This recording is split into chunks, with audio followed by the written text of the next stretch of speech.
people who love listening to lies. Ezekiel 13. God's message came to me, Son of man, preach against the prophets of Israel who are making things up out of their own heads and calling it prophesying. Preach to them the real thing. Tell them, listen to God's message.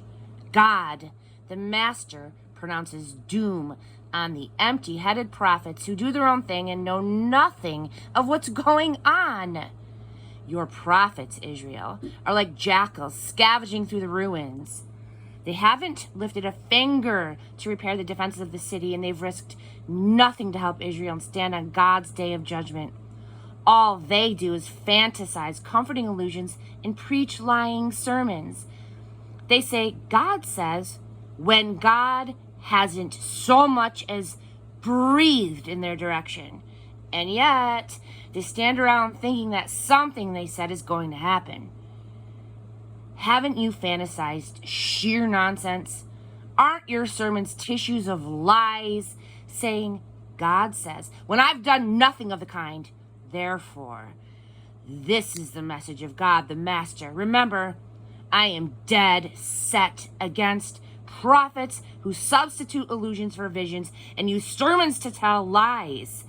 I am going to ban them from the council of my people, remove them from membership in Israel, and outlaw them from the land of Israel. Then you will realize that I am God, the Master. The fact is that they have lied to my people. They've said, no problem, everything's just fine, when things are not at all fine. When people build a wall, they're right behind them, slapping on the whitewash.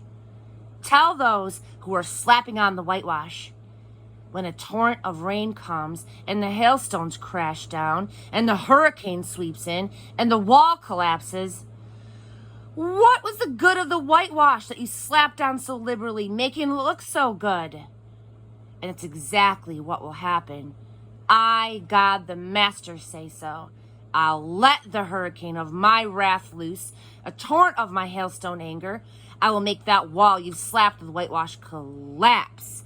I will level it to the ground so that only the foundation stones will be left, and in the ruin you'll all die. You'll realize then that I am God.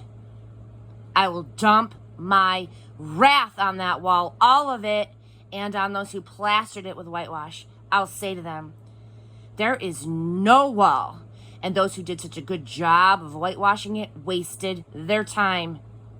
Those prophets of Israel who preached to Jerusalem and announced all their visions, telling us things were just fine when they weren't at all fine. This decree of God the Master. And the women prophets. Son of man, take your stand against the women prophets who make up stuff out of their own mouths. Oppose them. Say, doom to the women who sew magic bracelets and headscarves to suit every taste, devices to trap souls. Say, will you kill the souls of my people? Use living souls to make yourselves rich and popular? You have profaned me among my people just to get ahead yourselves. Use me to make yourselves look good, killing souls who should have never died and coddling souls who shouldn't live. You have lied to people who love listening to lies. Therefore, God says, I am against all the decrees and techniques you use to hunt down souls. I will rip them out of your hands. I will free the souls that you're trying to catch. I'll rip your magic bracelets and scarves to shreds and deliver my people from your influence so that they'll no longer be victimized by you. That's how you'll come to realize that I am God. Because you have confounded and confused good people, unsuspecting and innocent people with your lies, and because you made it easy for others to persist in evil so that it wouldn't even dawn on them to turn to me so that I could save them. As of now, you're finished. No more delusion mongering from you. No more sermonic lies. I am going to rescue my people from your churches, and you will realize that I am God.